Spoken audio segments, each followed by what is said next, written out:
দিছে গালিবানা কোন পাগল আল্লাহর কোন পাগল হইতে পারতা না আপনি জানতে পারতা না আপনার কোন পাগল আর কোন বদুয়া করব আপনি জীবনে ধ্বংস হয়ে যাইবা গিয়া আর জন্য বিশেষ করে আল্লাহর বন্দেগান আমরা ওখানে একজন মজুব মানুষ আসলা যে মজুব বেটার সারায় কি করতাম আমু হইয়া ডাকিতাম একদিন আগে তো কাঠর বীজ শোনানি কাঠর বীজ এখন তো নাই সব পাক্কা কাঠর বীজও দেখা যায় ব্রিজ ভাঙ্গে নিচে গিয়া খুব বেশি মেঘ দিছে ফ্লাডে ওদিকটা কি মামু আসতে আসুন আর ওদিকে কিছু মানুষে হয় নাই মামুর গিরা কি দেখি নাইতাম কিলা আজকে নদীটা ভারত বেশ বড় নদী না মনে করো 30 ফুট হইব 30 ফুট আছে দেখে মাথা ভালো করে দিলা গিরা 10 ফুট গেলা গিয়া 12 ফুট পন্ডর উপরে কেউ ভালো করে দিতে পারত না 30 ফুট বাড়ি দিয়ে আজকে মামু কিলা যায় দেখতাম মামুর গিরা কি আজকে গিরাইতাম সারা খালি সাইয়া হইছেন মামুর ভাই মামু দেখলাম মানুষ আমার হাসি ঠাট্টা করতাম হঠাৎ দেখুন দুইটা খাউয়া এরা সামনে মাইর আরম্ভ করে দিছে যারা মামুর ভাই চাইলাম হাসি ঠাট্টা করতেন মামুর কিভাবে পার হয় হঠাৎ চাইয়া যখন দুইটা খাউয়া খালি মাইর পড়তা সারা হয়েছেন খাউয়ার ব্যাস আমার আটটা দেখুন মামু ওভার হয়ে গেছেন গিয়া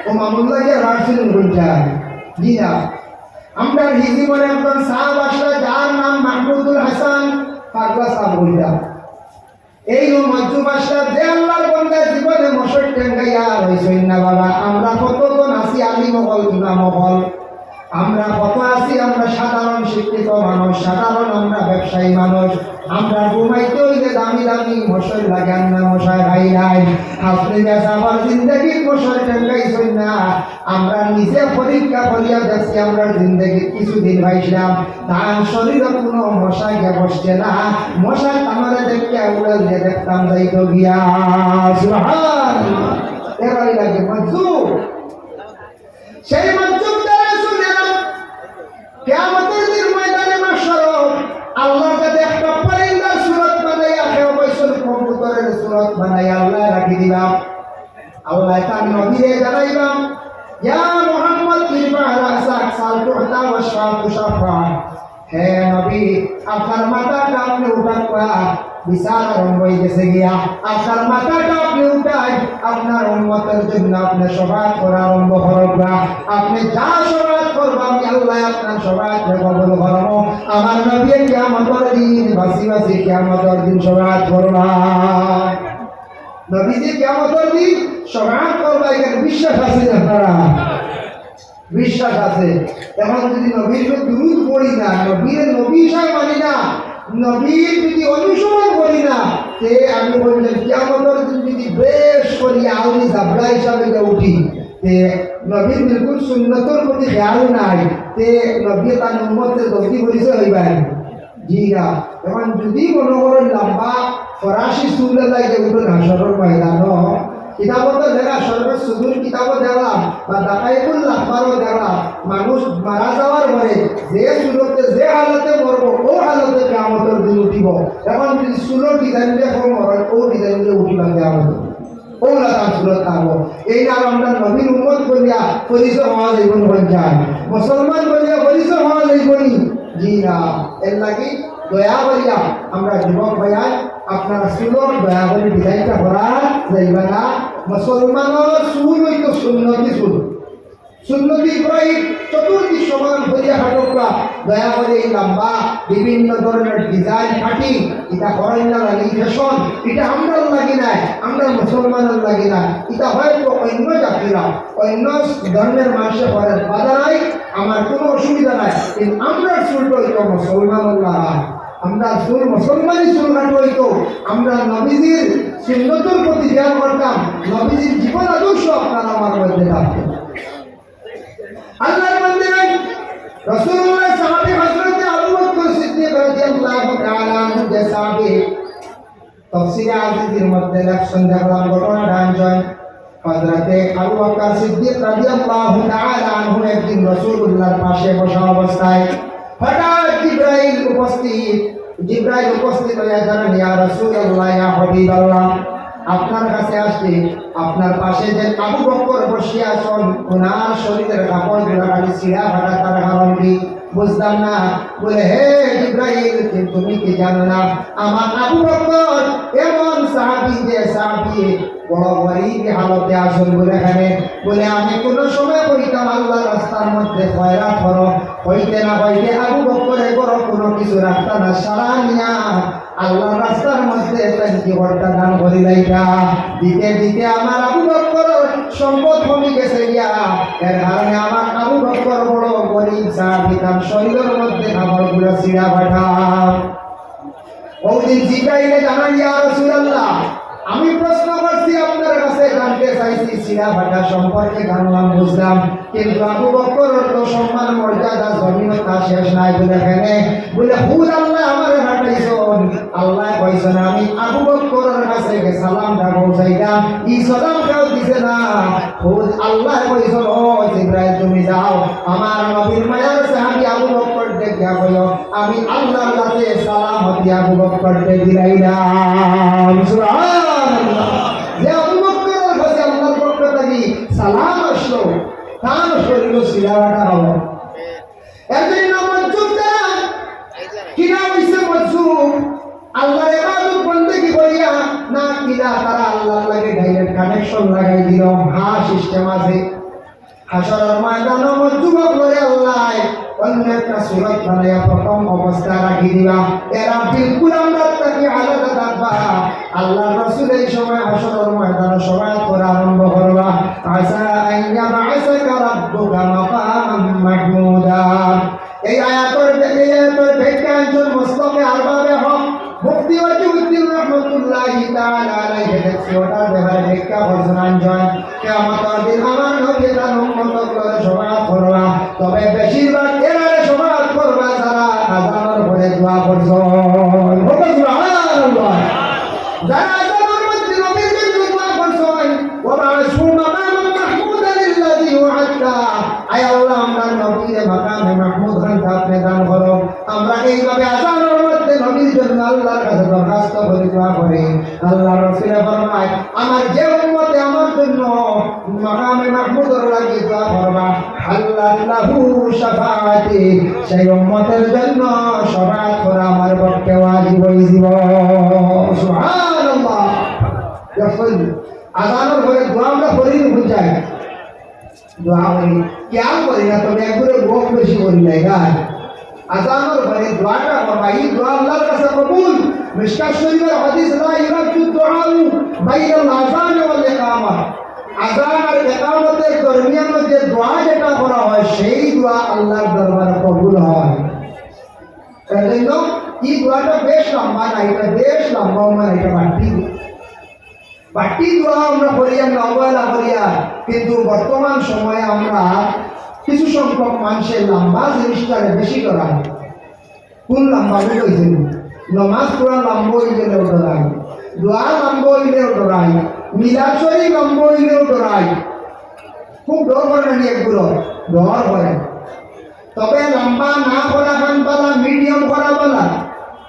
কথার প্রসঙ্গে আমি আনছি ওয়াকসিদি মাশিকা ওয়াকদুদ মিন সাউতি, ও আয়াতের ব্যাখ্যা করছেন তাফসীর ইবনে কাসীরের মধ্যে দুনিয়ার যা কিছু করবা সব কিছু মধ্যম যেটা আছে ওটা আল্লাহ বেশি পছন্দ হয়। মধ্যমটা আপনি ধারণ করিয়া চলিও, আপনার জীবনে আপনি কি হইবা বলে ফায়দামন্দ হইবাই। মসজিদের ইমাম সাহেব আপনি নামাজ পড়ায়, নামাজ পড়াইতে ফজরের নামাজ কোরআনে মুফাসসাল তাকে কিরাত পড়াইতা, সূরা হুজরাত থেকে গুরু পর্যন্ত লম্বা হইতো কিরাত। আমরা একটু ডরাইয়া ফজরের নামাজ বাদ দিলাম পারি না। কথার লাগে মসজিদের ইমাম সাহেব বলে কিতাব আমার কিরাত কোন সময় বাড়তি করিলাম তো আলে মুফাসসাল আর তাত্তা বারাইনা, যদিও তখন তাহলে দেখবাই 10-12 আয়াত তিলাওয়াত করিয়া ফজরের নামাজ ইমাম সাহেব পড়াই লাইরা। বর্তমান সময় খালি শর্ট সময় গতিকে প্রত্যেক জায়গায় জুমার নামাজ, অতএব ফজরের নামাজ যে কোনো নামাজের উত্তম নামাজ ইমাম সাহেব খালি বাড়তি বড়া বলে এখানে মানুষের কষ্ট হইব বালা। কিছু প্রচুর ঘন্টা বাড়তি ঘন্টা বেশি লম্বা করলে ডরাই না, একবারে সংক্ষেপ করলে নমাজের মধ্যে ইতমিনান কমে যায় গিয়া। এর জন্য নমাজ মিডিয়াম হইলে আমার মনে হয় ভালো হইব। 2 নম্বরে দোয়া যেটা আছে, যদি কোনো মিয়া সাহেব বা কোনো আলিম সাহেব কোনো সাহেব যদি দোয়া করেন, দোয়া বলা মাঠে করতে যে দোয়ার মধ্যে ইতমানান থাকতে থাকতে দোয়া শেষ হয়ে যাইত, মানুষের বিরক্ত হইত না। এই সময় অধিক লম্বা দোয়া করলে পরে মানুষের দোয়া চলি হইত না। শুক্রবারে দোয়া ইমাম সাহেব ভিডিও পাবে ফরই লাগে বেশ লম্বই করবে জায়গা লাগে কিন্তু দোয়া পেতালা হয় বুঝাইছে যাইবাই না থাকুন দোয়া তাল্লা গেছে আল্লাহ বাকি দোয়া করে বেশ লম্বা হবে। এক বাড়ির মিলাদ শরীফ পড়ার মিলাদ ওয়ালা মিডিয়াম হইতো, আশপাশ প্রতিবেশী মানুষের আপনি দাওয়াত দিছেন, আপনারা দাওয়াত তোমার বাড়ির মিলাদ শরীফের দাওয়াত শিরনির ইন্তজাম করছেন। আল্লাহর বন্দেগান এই সময় মিলাদ শরীফ মেসা বাংলার হইবা আজকে খুব বেশি লম্বা হইতো, মেসা বাংলার হইবা হয়তো লম্বা হলো। লাগা বাড়ির মানুষ প্রতিবেশী মানুষ মিলাদ শরীফ পড়াতে আসিয়া বেশি কষ্ট হয়ে যাইব, খবর হয়ে যাইব, পরে আরেকদিন হইবা ইবাইদা যাইবার দরকার নাই বলে খেনের বমাই বলে চূড়া বাদে যাই দোয়া খান শুরু হয়ে যা এবার দিয়া কিতা করতা 1 ঘন্টা মিলাদ শরীফ হয়ে যাই বলে বলছে মিলাদুল তার হাতে ইতমিনান মজা যেটা পাইতো না কোন শরিয়াত দোয়া আল্লাহ 1 ঘন্টা আধা ঘন্টা মিলাদ ওয়ালা মোটামুটি সব মিডিয়াম হইতো, বেশি মাতিলে মানুষরা মানছে কোন ভাবনা কইনি না, বেশ কম মাতিলে আবার মানছে কোন গুমরা, মিডিয়াম মাত্রা সব চাইতে বালা। এর জন্য আল্লাহর বান্দারা খাওয়ার বেলায় যত বেশি খাইলি বা ক্ষতি করব, কম খাইলে আপনার ক্ষতি হইব। মিডিয়াম খানিগুলা খাইবার জীবনে ক্ষতি হইত নয়। বেশি ঘুমাইলে মানুষের পারে দুর্বল হয়ে যায়, নষ্ট হয়ে যায়, মানুষের আমলের জিন্দগি বরবাদ হয়ে যায়। একবারে কম ঘুমাইলে মানুষের ক্ষতি হয়। এর লাগি মিডিয়াম ঘুম 6 থেকে 8 ঘন্টা ঘুমাবাম, মিডিয়াম সব কিছু মিডিয়াম করা বালা। আল্লাহর বান্দাদের জন্য বিশেষ করে দেখো আমি আপনাদের সম্মুখে আলোচনা খাবার যাইয়া বলবাদ মজুবক করে আল্লাহ পাক রব্বুল আলামিন কিয়ামতের দিন একটা সূরত বানাইয়া রাখি দিবা।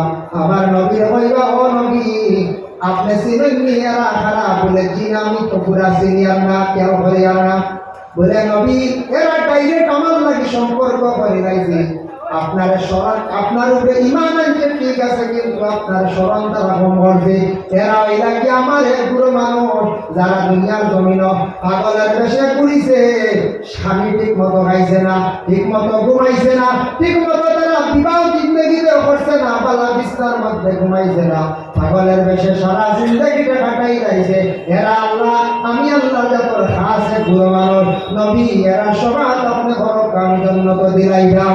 এতে বুঝা যায় নবীজি আল্লাহ জানাইবা আপনি সমাজ করবা, তখন নবী কইবা আল্লাহ এরা রইতে আপনি জন্য তো দিলাইবা না, হইতে না হইতে মজবুত করে আল্লাহ আবার জন্য তো প্রবেশ করাইবা। সুবহান। সেজন্য এরা দুনিয়ার পাগলের বেশে ঘুরিবা, এরা খাস ডাইরেক্ট আল্লাহ লাগি তারা সম্পর্ক, এরা ডাইরেক্ট তারা সম্পর্কটা ভাল লাগি আল্লাহ লাগি। আল্লাহরে ডাকিছেন ওজন পরিষ্কার লা খাউফুন আলাইহিম ওয়া লা হুম ইয়াহজানুন, এরার মধ্যে ডর নাই, চিন্তা নাই, ডর নাই। এখানে মসজিদের ছাত্র দেখবা আসলে 100টা, এর মধ্যে 4-5টা ভাইরা খুব চঞ্চল, বুঝেছেন 4-5টা বাকি বাকি গরম করিবে ও 4-5টা এটা বুঝেন না। 2 ঘন্টা সময়ের দিকে নেশাবে মার বাইকের বুঝতো না, যদিও বুঝে তাহলে কইব গাড়ো লই লাইব বলা মনে লাইব। ও 2 ঘন্টায় ইব বাচ্চারে কোনটাই বয়ার দিকে চঞ্চল বানান করব, গপ করব, বিভিন্ন কাম মাতামাতি করিয়া তার সময়টা নষ্ট করে লাইব। নেশাবে যেমনে কইবা আও পড়াবো ভাইয়া, ও সময় বুঝবো তার সময় নষ্ট করে লাইছে, এখন পড়া তোমায় না, পড়া শিখছে না, মেসাবর সামনে যাইতে খালি মুরামুরি করব, লুকালুকি করব, করবই না না করব। তখন কোন ছাত্র দেখবাই সময়টারে খাজো লাগাইয়া পড়াশোনা শিখে যাইব, মেসারা ডাক দিব সামনে যাইব, বই পড়তো নাই পালা দুনিয়ার জমিন সময়টা জিন্দগিটা যে খাজো লাগাই দিব, কিয়ামতের দিন আল্লাহর সামনে যাইতে কোনো ভয় থাকতো নাই। আর দুনিয়ার জীবনটা যারা বেকার করি যাইবা, অযথা সময় নষ্ট করবা, আল্লাহর ইবাদতের কাছে জিন্দগিটা কাটাইতা নাই, আল্লাহর রাজি করতা না, কিয়ামতের দিন এখানে মুখ লুকাইবা, আল্লাহর সামনে হাজির দিতে এখানে নিজে ভয় করবা। এর জন্য লা খাউফুন আলাইহিম, বাচ্চাটা আগে ডরাইছো মেসাব বেগর দিকে কামিয়া বইছে, মেসাবর কাছে যাইতে আর তার ডর নাই। বলা অলি হলে আল্লাহর আগে ডরাইছন, ডরাই আল্লাহর মায়ার বন্ধা বনি গেছন গিয়া। এখন তারা আল্লাহর সামনে যাইতে কিয়ামতের দিন কোনো ভয় ডর থাকতো নাই। লা খাউফুন আলাইহিম, তাদের মধ্যে কোনো ডর নাই।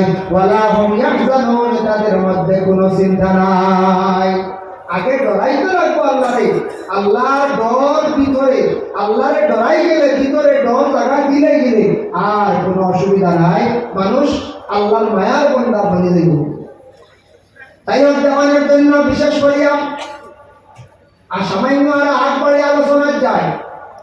খাজা মাইনুদ্দিন চিশতি রহমাতুল্লাহি তাআলা আলাইহি হইতে আমার প্রিয় মুর্শিদ সাহেবা সূরা ফাতিহা পড়াইছেন। সূরা ফাতিহা সাহেবার পড়াইছেন। সূরা ফাতিহা সম্পর্কে আল্লাহর রাসূলের হাদিস وقال النبي صلى الله عليه وسلم في فاتحة الكتاب شفاء من كل داء أو كما قال عليه الصلاة والسلام সূরা ফাতিহা ইয়া তাকসিয়া হর বেমারর শিফা। এজন্য সাহাব বলে, বুজুর্গ বলে, মসজিদের ইমাম সাহেব বলে বেশিরভাগ কুরআন থেকে সূরা ফাতিহা তিলাওয়াত করিয়া পানির মধ্যে, তেলের মধ্যে, বেমারির মধ্যে কি বলেন খুদেন। বুখারী শরীফে একটা হাদিস আছে, রাসূলুল্লাহ সাহাবী হলে এক সাপে কাটা রোগীর উপরে সূরা ফাতিহা পড়িয়া বুদিশরা সাপে কাটা রোগী ভালো হয়ে গেছেন, বিষে আল্লাহ পানি বানাই লাইছে। সুবহানাল্লাহ। আল্লাহ কি সূরা ফাতিহা হর বেমারর শিফা। আর এই লোকের সব বেমারের শিকার, কিন্তু মৌত বাদে সারা বেমার